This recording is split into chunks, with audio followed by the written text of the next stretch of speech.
तपाईँ बलात्कृत भएको तपाईँलाई थाहा थियो भने किन उजुर गर्नु भएन? तपाईँले चाहिँ जे पनि भन्ने हुन्छ। यो मनोज पाण्डे उप सरकारले गरेको ज्यादती हो, होइन भने कानुन देखाउ न त गिरफ्तार गर्ने। 8 वर्ष अगाडि सुस्मिताको केसमा भएको जस्तो घटना त 15-20 वर्ष अगाडि प्रचण्डजीहरूको पनि टाइममा भएको रहेछ। अब ती सबैलाई बलात्कारी बनाएर कारबाही गर्ने किन गर्ने? उज्रा जिया नेपाल आएर उहाँले तिब्बती शरणार्थीहरूलाई पनि भेट्नु। नेकपा एमाले सुनिता डङ्गोलजीलाई तपाईँ यो कुरा नगर्नुहोस् भन्यो भने बालन शाहजीले उहाँले भन्नुभएको कुरा कार्यान्वयन होला। 32 ठाउँमा 32 वटा सार्वजनिक शौचालयसम्म बनाउन सकेन, अनि फोहोरको डङ्गुर भयो भनेर कराछ। निरन्तर अमेरिकीहरू आएर तपाईँलाई जे दबाब र प्रभाव छाडिराखेका छन् तिनीहरूको प्रभावलाई सामना गर्नुहोस्। हदम्याद खारेज गर किन? तपाईँलाई यतिन्जेल त्यो कुरा भन्नबाट कसले रोक्यो? एउटा श्रृङ्खला हो कि जस्तो लाग्दैछ। मिस ग्लोबल इन्टरनेसनलको प्रतियोगितामा जान सक्ने मान्छेले आजसम्म त्यो कुरा भन्न सक्दैन थियो। प्रचण्डजीहरू पनि त अहिले यो हदम्याद खारेज गरेपछि उहाँहरू पनि त कारबाहीको दायरामा आउनु पर्यो। यी गगन थापा प्रवृत्ति जस्ता मान्छेहरूको कुरालाई गर्ने हो भने अब को मान्छे बाँच्ला? त अब मुद्दा उठो हुन्छ कि मुद्दा उठ्नै सक्दैन। यो पक्राउको अर्थ के हुन्छ त मनोज पाण्डे? एकैछिन, बालेन शाह भन्ने कुनै व्यक्तित्वको नाउँ मैले सुनेको पनि थिएन, जानेको पनि थिएन। राजनीतिक दुर्घटनातिर त धेरैचोटि गयो। यो निर्वाचनले राज्यको नीति समाप्त भयो। हामीसँग कुराकानी गर्नका निम्ति राजनीतिक विश्लेषक वरिष्ठ अधिवक्ता विष्णु भट्टराई हुनुहुन्छ। विष्णु सर, स्वागत छ। धन्यवाद। बालेन शाहले काठमाडौँमा यत्रो भोट किन ल्याए भन्ने अहिले चर्चा छ। किन ल्याए होला भन्नुहोस् त? अहिलेको राज्य प्रणाली प्रति काठमाडौँका मतदाताको राजनीतिक दल र नेताहरूप्रतिको अविश्वास को रूपमा यो एकजना स्वतन्त्र उम्मेदवारले पाएको मतलाई मैले लिएको छु र काठमाडौँमा यत्रो मत पाए भन्दा पनि काठमाडौँको जम्मा मतदाता सङ्ख्या 3,223,33 तर काठमाडौँमा 52% मात्रै मत खस्यो र अहिलेसम्म मेरो जानकारीमा भएसम्म 10% भन्दा बढी मत बदर भएका छन्। यसले गर्दा 1,92,000 मत खस्यो, 10% बदर भएका छन् भनेपछि लगभग 1,70,000 सदर मत मध्ये अहिले एकजना स्वतन्त्र उम्मेदवारले मलाई भन्नुहुन्छ भने त मैले योभन्दा अगाडि बालेन शाह भन्ने कुनै व्यक्तित्वको नाउँ मैले सुनेको पनि थिएन, जानेको पनि थिएन। तर जुन प्रकारको एकजना युवा जमातले यो मतदान गर्यो यसमा राजनीतिक जिम्मेवारी, सुझबुझ, कला कौशल भन्दा पनि युवा जमात र सेलिब्रेटीहरूको एउटा जुन आकर्षण हो त्यसले मूल रूपमा काम गरेको छ भन्ने मलाई लाग्छ। त्यसैले गर्दा देशको युवा जगत मुलुकको राजनीतिक प्रणालीसँग राजधानीको जमात मुलुकको राज्य प्रणालीसँग वास्तवमा कुनै सरोकार राख्दैनन् र उहाँहरूलाई त्यो बारेमा कुनै चासो रहेनछ भन्ने कुरा चाहिँ देखिन्छ। त्यस्तो देखियो भने राजनीतिक दुर्घटनातिर गएको हो। वास्तवमा राजनीतिक दुर्घटनातिर त धेरैचोटि गयो। अहिले जुन पात्र निर्वाचनमा काठमाडौँको मेयरमा अगाडि हुनुहुन्छ र युवा जमातले मत दिए भनेर जे भनिएको छ, अस्ति 2078 फागुन 15 गते एमसीसी को पक्ष र विपक्षमा प्रतिनिधि सभामा मतदान हुनुभन्दा अगाडि यी तमाम युवाहरू जो एमसीसी को विरुद्धमा आवाज उठाउँथे अहिले कहाँ गयो त्यो आवाज? एमसीसी त पास भयो। कुनै राजनीतिक दलले कुनै एउटा अहिलेको काठमाडौँमा अग्रस्थानमा रहिराखेको बालन शाह जीहरूले पनि यो विषयलाई निर्वाचनमा एउटा कुनै विषयको रूपमा राष्ट्रियता, राष्ट्रिय एकता, अखण्डता, स्वाधीनताको रूपमा त लिनु भएन, देखिएन। र फेरि एमसीसी पास भइसकेपछि 2079 वैशाख 2 गतेको दिन बसेको नेपालको हाम्रो मन्त्री परिषदको बैठकले नेपालमा संघीयताको कार्यान्वयन गर्नका लागि, विकास र समृद्धि गर्नका लागि भनेर 0.75% मा 18 अर्ब ऋण दिएपछि अनि यी निर्वाचनका गतिविधि र एमसीसी पास भइसकेपछि निरन्तरको अमेरिकी प्रतिनिधिहरूको निरन्तरको नेपाल भ्रमण र अहिले आइराखेको वर्तमान राजनीतिप्रति काठमाडौँमा मात्रै होइन, मुलुकको प्रमुख सहरहरू, कैलालीमै भन्नुस्, धरानमै भन्नुस्, अहिले जनकपुर जस्तो ठाउँमा, जनकपुर धाममा पनि स्वतन्त्रले नै अगाडि नेतृत्व गरिराखेको कुरालाई भन्नुस्, यी सबै कुराहरूलाई हेर्दाखेरि यो जुन अस्वस्थ, गैर सैद्धान्तिक, खाली राष्ट्र लुट गर्ने, राज्य गर्ने नीति नचाहिने जुन पद्धति, जुन यी पात्रहरूले अथवा 5 दलीय गठबन्धन भन्नुस् अथवा सत्तामा बाहिर रहेकाले पनि भन्नुस्, खाली निर्वाचनमा जित्ने हिसाबले मात्रै सिद्धान्तको सौदा जे गरेका छन् त्यसप्रतिको नेपाली जनताको विकर्षण हो, यो राज्य प्रणाली प्रतिको विकर्षण हो भन्ने रूपमा पनि मैले लिएको छु। ठ्याक्कै जुन परिणाम आयो, यो परिणामसँग गठबन्धनभित्रका गठबन्धनकारी दलहरू नै असन्तुष्ट छन्। यता वाम गठबन्धनको अर्को नयाँ गीत सुरु भएको छ। भन्नुस् त यो गठबन्धन यतिकै जान सक्छ सक्दैन र यो वाम अब यो गठबन्धन इतर अर्को समीकरण, वाम समीकरणको गीत जुन चलेको छ, यो गीत कस्तो खालको हो अहिले चलेको गीत? अब राजनीति सम्भावनाको खेल हो, जुनसुकै बाटो पनि जान सक्छ। यो चाहिँ हुँदै हुँदैन भनेर म्याथमेटिकल डाटा जस्तो 2 + 2 4 अथवा 2 मा 2 घटाउँदा 0 भन्ने कुरा भन्न सकिँदैन। तर अहिले जुन गठबन्धनवाला कुरा हामीले भन्यौँ अथवा मैले भर्खरै तपाईँलाई विनम्रताका साथ निवेदन गर्ने, राजनीति, यो निर्वाचनले राज्यको नीति समाप्त भयो। तपाईँ democracy by the people, for the people, to the people भनेर प्रजातन्त्र, मानवाधिकार, विधिको शासन र वैयक्तिक स्वतन्त्रताको पक्षधर संवैधानिक राजसंस्थावादी मान्छे, तपाईले राजनीतिक प्रभुसत्ता भनेको बन्दुकको नालीबाट निस्किन्छ र विचार र अभिव्यक्तिको स्वतन्त्रतामाथि प्रतिबन्ध लगाउने साम्यवादी विचारधारा कम्युनिस्टलाई मत हाल्नुपर्ने,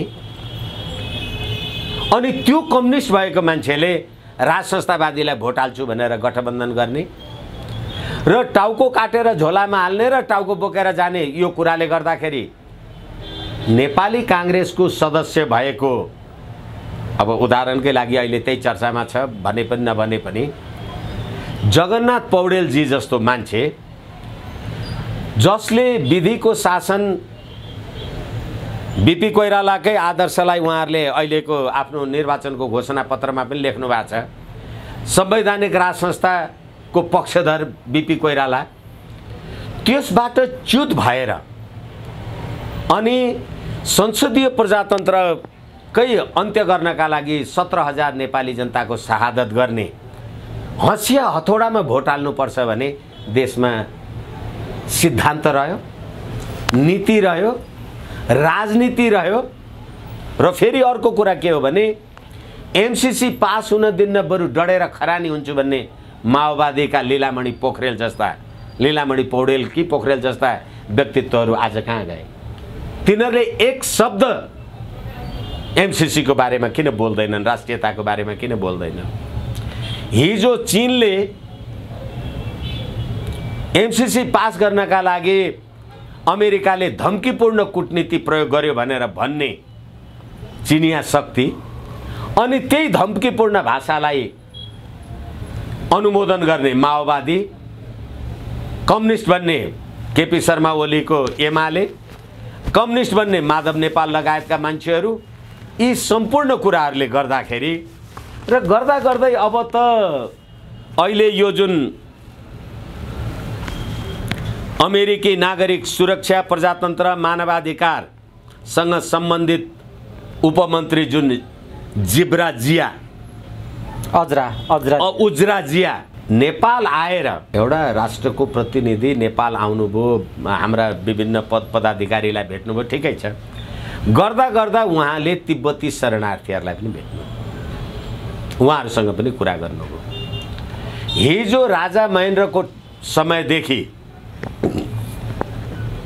नेपालमा आएर बसोबास गर्ने तिब्बतीहरूलाई चीनले फिर्ता माग्दाखेरि पनि यहाँ मेरो देशमा शरणार्थी भएर आएका बनेर आएका मान्छेहरूको उनीहरूको मानवाधिकारको रक्षा गर्नका लागि म तिमीहरूलाई चीनमा अपराधी सरह कारबाही गर्नको लागि सपुर्दगी गर्दिन भने, र अमेरिकीहरूले जसरी होइन त्यो नेपालमा आएर बसेका तिब्बती शरणार्थीहरूलाई तिमीले नागरिकता देऊ, तिमीले मानवाधिकारको कुरा गर भन्दा होइन, मेरो देशमा शरणार्थीको रूपमा आएर बसेकाहरूलाई अमेरिकाको इच्छा बमोजिम म प्रयोग गर्दिन भनेर जसरी चलाएर आएको थियो, आज के भयो देश? यो पनि कहिले? एमसीसी पारित भएपछि निरन्तर रूपबाट अस्ति अमेरिकाको संसदका 4 जना संसद सदस्यहरू, 5 जना संसद सदस्यहरू आएर फर्केर गएको महिना दिन भएको छैन। अहिले फेरि उज्रा जिया आउनु भएको छ र गर्दा गर्दै अब तिब्बती शरणार्थीको बारेमा पनि गतिविधि गर्न थाल्नु भएको छ भनेपछि हाम्रो असंलग्न परराष्ट्र नीति माथि नै चुनौती र अस्ति आएको संसदीय प्रतिनिधिमण्डलले त युक्रेन रुस युद्धमा युक्रेनको समर्थन गर्नुपर्छ र तपाईहरुले एमसीसी पास गर्नुभएको कुरामा हामी खुसी छौं भनेर जे गएका छन्, गएपछि अहिले यो जुन निर्वाचनको नतिजा आइराखेको छ यसले नेपाली जनताको निर्णायकत्वलाई निर्धारण गर्छ। 1,77,00,000 तपाईले मतदाता भन्नु भएको छ। 1,77,00,000 मतदाता मध्ये निर्वाचन आयोगकै रेकर्ड अनुसार 60% ले भोट हाले, 64% ले।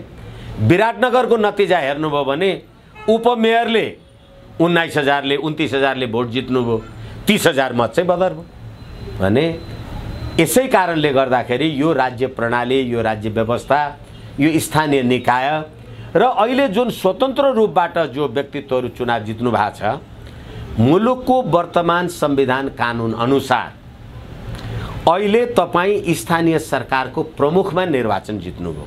को जित्नुभयो? स्वतन्त्र व्यक्तित्व। एबीसीडी जोसुकै जित्नुस्। काठमाडौँमा 32 वटा वडा छन्। 32 वटा वडामा एउटा वडामा वडा अध्यक्ष र 4 जना सदस्य गरेर 5 जना भनेपछि 160 जनाको स्थानीय सरकारको संसद हुन्छ त्यो, र 2 जना, एउटा मेयर र अर्को उपमेयर। र स्थानीय निकाय स्थानीय सरकार सञ्चालन ऐन को व्यवस्था अनुसार जुन दलबाट तपाई निर्वाचन जितेर आउनु भएको त्यो दलको विरुद्ध जानुभयो भने तपाईको संसद सदस्य अथवा तपाईको वडाको सदस्य पनि समाप्त हुन्छ। अब अहिले सुनिता डंगोल एमालेबाट चुनाव जित्नुहुन्छ र बालन शाह स्वतन्त्र भएर चुनाव जित्नुहुन्छ भने उहाँले ल्याएको बजेट कसले पास गर्छ? त्यहाँ बहुमत हुन्छ कि अल्पमत हुन्छ कि तपाईको कुनै पार्टी छ कि संगठन छ? नेकपा एमालेले सुनिता डंगोलजीलाई तपाई यो कुरा नगर्नुस् भन्यो भने बालन शाहजीले उहाँले भन्नुभएको कुरा कार्यान्वयन होला। अथवा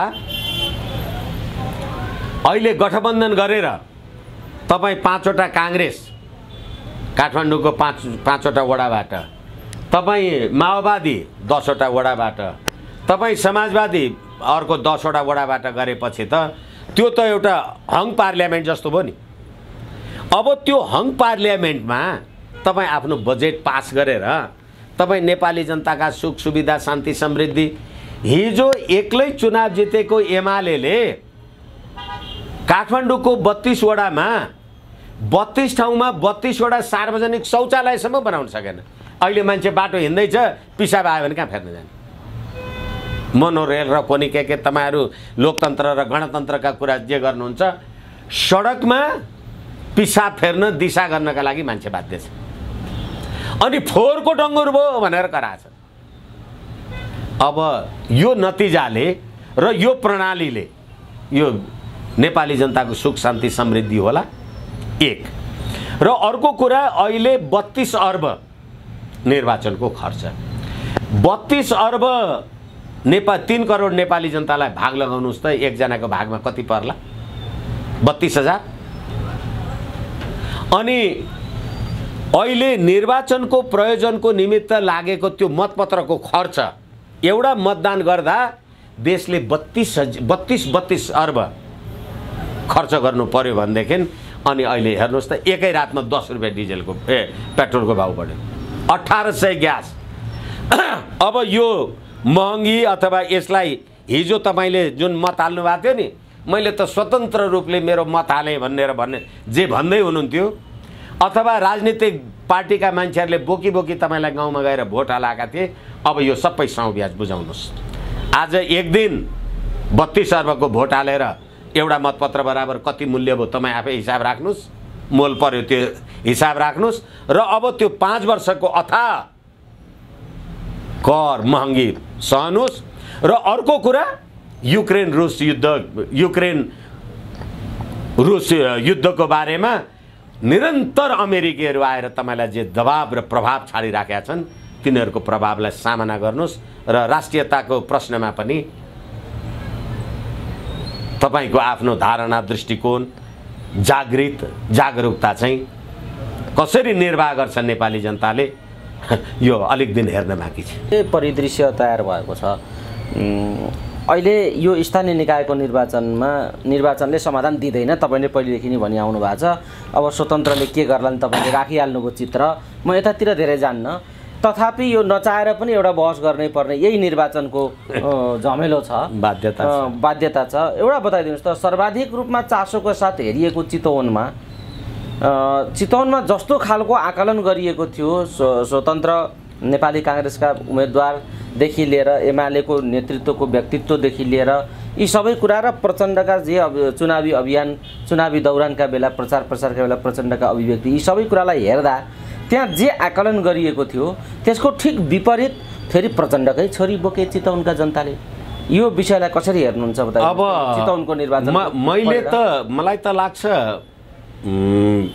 योभन्दा अगाडि पनि धेरैचोटि आम सञ्चारमा कुरा गरिराखेका छु, हामी कहाँ एमसीसी पास भएको भोलिपल्ट अमेरिकी संसदमा नेपालको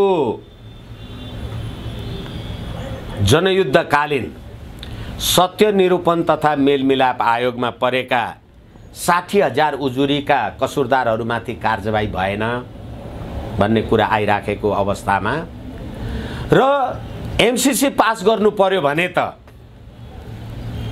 म प्राणको बलिदान दिन्छु, यो कुरा गर्न तयार हुन्न भन्ने नारायण काजी श्रेष्ठ लगायतका माओवादीका मान्छेहरू। र अहिले एउटा कुरा सिरियस रूपबाट, हालाकि यसमा मैले सोचेको कुरा गलत भइदियोस्, अहिले 8 वर्ष अगाडिको, हालाकि यो देश कसले चलाएको छ मलाई पीडा लाग्छ, बलात्कार सम्बन्धी मुद्दामा म वकिल भएर बहस गर्न गएँ भने त्यसमा चार्जसिट ल्याउँदाखेरि जुन त्यो पीडित मान्छे हुन्छ, केटी मान्छे हुन्छ, स्वास्नी मान्छे हुन्छ, उसको नाउँ भन्नु हुँदैन। उसलाई य कुमारी, क कुमारी, झ कुमारी अथवा गोदावरी के भनेर नक्कली नाउँ, त्यो नाउँ किन दिइन्छ भने उसको सार्वजनिक जीवनमा बेइज्जती नहोस्, अपमान नहोस् भनेर अनि चार्जसिटमा पनि त्यो नाउँ लेखिएको हुँदैन। तर मैले हिजो यहाँ हेरेँ सुस्मितालाई न्याय दे भनेर तमाम महिलाहरू नारा लगाइराखेका छन्। जसको इज्जतको रक्षा गर्नलाई सडकमा आएका छन् उनीहरू त्यो अपमान गरिराखेका छन्। एक देशको कुरा गर्दैछु, यो के हुँदैछ यो देशमा भनेर। र यो कुरा किन आइराखेको छ? हदम्याद खारेज गर, हदम्याद खारेज गर। किन? जहाँसम्म मेरो स्मरणमा छ, गएको चैत 26 गते नेपालको एक थरी स्वास्नी मानिसहरूले प्रेस मिट गरेर भन्नुभयो जनयुद्ध कालमा हामी माओवादीद्वारा बलात्कृत भयौँ। सार्वजनिक रूपले भन्नुभयो। अब जनयुद्ध कालमा बलात्कृत हुने मान्छेहरू जसले बलात्कार गर्यो त्यो माओवादी त सत्तामा छ। अनि अब अहिले बलात्कारको हदम्याद समाप्त गर भनेर भन्ने हो भने 8 वर्ष अगाडि सुस्मिताको केसमा भएको जस्तो घटना त 15-20 वर्ष अगाडि प्रचण्डजीहरूको पनि टाइममा भएको रहेछ। अब ती सबैलाई बलात्कारी बनाएर कारबाही गर्ने किन गर्ने? यसै कारणले हेटौडामा राज्य सत्ताको संरक्षण हासिल गरिरहनका लागि त्यो सम्पूर्ण शक्तिहरूले, दृश्य अदृश्य शक्तिहरूले गरेको त्यो मतदानको नतिजा हो, मतगन्तीको नतिजा हो।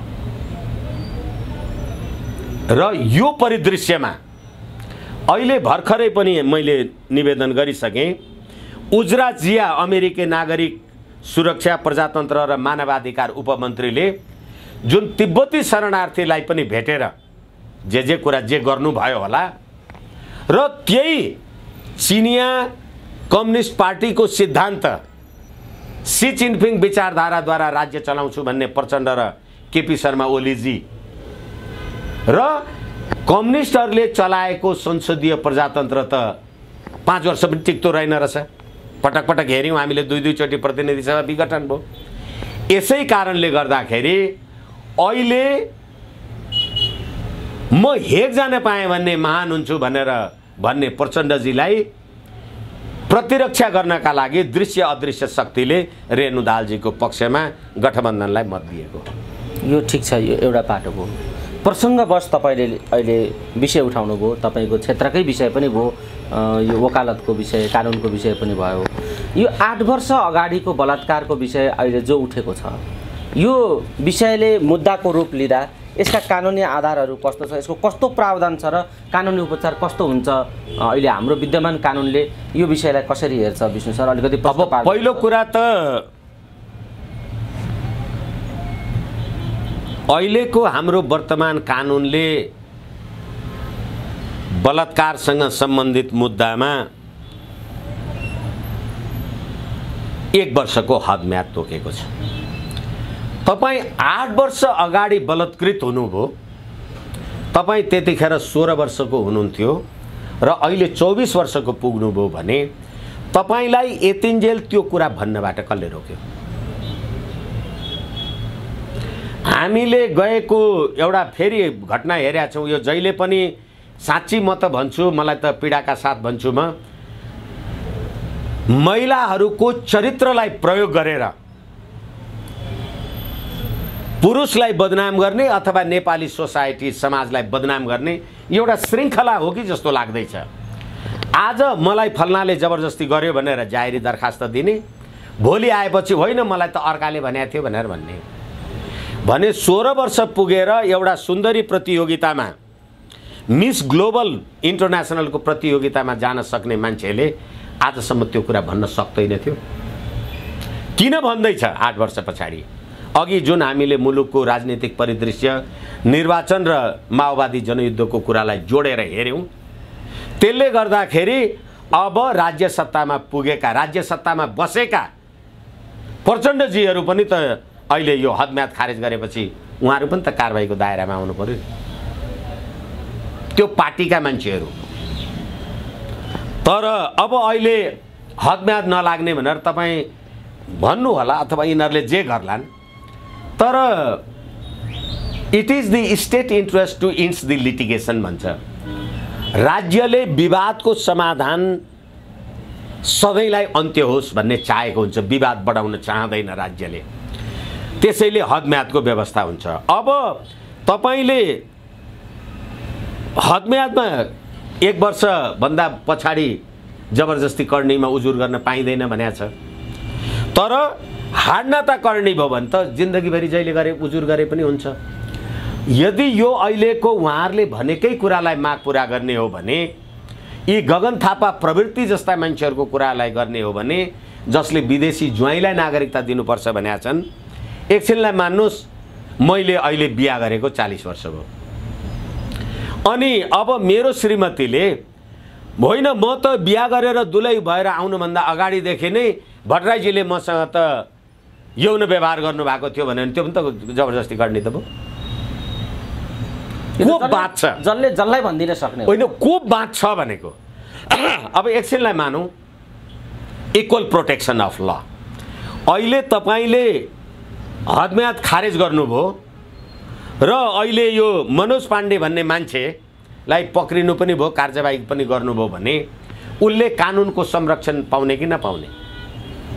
अब फेरि अर्को कुरा, इक्वल प्रोटेक्सन अफ ल, कानुनले हरेक नागरिकको संरक्षण गरेको हुन्छ र कानुन पश्चातदर्शी असर दिएर बनाउन पाइँदैन, रेट्रोस्पेक्टिभ इफेक्ट दिएर कानुन बनाउन पाइँदैन, अथवा जुरिस्प्रुडेन्सको विधिशास्त्रको यही नै नियम हो।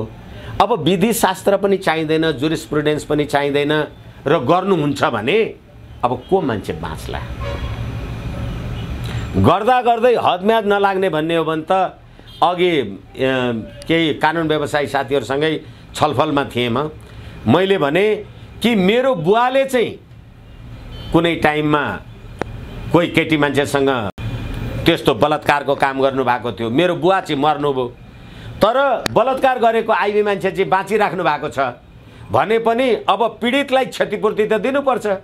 विष्णु भट्टराईको बुवाले मसँग यो कुरा गरेको थियो, त्यस कारणले गर्दा बलात्कारी मरे पनि म क्षतिपूर्ति पाऊँ भनेर अब मैले क्षतिपूर्ति पनि दिनु, हदम्याद लाग्दैन।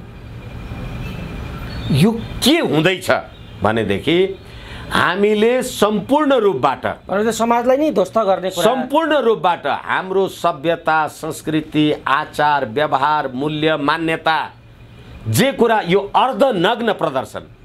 अहिले तपाईका नाइट क्लबहरू अथवा यी बार क्लबहरू सरकारले लाइसेन्स दिएर राखेको छ, अनि त्यो बार क्लबहरू राति मात्रै खुल्छन्, अनि त्यहाँ लोग्ने मान्छेहरू जान्छन् र केटी मान्छेहरू नै त्यहाँ काम गर्ने मान्छेहरू हुन्छन् भने के हुन्छ होला। त्यहाँ गीता पढ्न त कोही जाँदैन होला, वेद रुद्री पढ्न त जाँदैन होला, त्यसमा पनि धर्मनिरपेक्ष देश भने यी सम्पूर्ण बन्द गर्ने कि नगर्ने। र फेरि तपाईले अहिले जुन ब्लू फिल्महरू लगायत अहिले होइन संसारमा चलिराखेका जे छन् त्यसमा के हुन्छ होला, त्यो ती ब्लू फिल्महरू जे चलिराखेका हुन्छन् अनि त्यसमा जबरजस्ती करणी अथवा करणीको रूपबाट हदम्याद, तपाईलाई चित्त बुझुन्जेल त्यो चाहिँ यौन अभ्यास अथवा श्रृंगार मनोरञ्जन, अनि तपाईलाई चित्त नबुझ्ने बित्तिकै चाहिँ तल र माथि हुने हो भने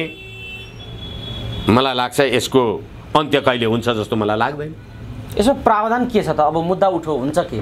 मुद्दा उठ्नै सक्दैन, यो मुद्दा उठ्न सक्दैन। मैले कारबाही हुन सक्दैन। मैले भनेको कुरा तपाईलाई मैले निवेदन गर्न जाने जस्तो लाग्दैन। यौन दुराचार, तपाईले यौन दुराचार गर्नुभयो भनेदेखि त्यसको हदम्याद 1 वर्ष हुन्छ। 8 वर्ष भयो, यसमा विवाद भएन। अब हदम्याद खारेज गर भनेर नारा लागिरहेको छ। हदम्याद खारेज गर्नुभयो, कहिले गर्नुभयो? आज। यो पक्राउको अर्थ के हुन्छ त मनोज पाण्डे? एकैछिन पक्राउको अर्थ तपाईले हदम्याद कहिले खारेज गर्नुभयो? आज। एकछिनलाई मान्नुहोस्, आज खारेज गर्नुभयो। आज खारेज गर्नुभयो भने अब भोलिदेखि पो कानुन लाग्छ त?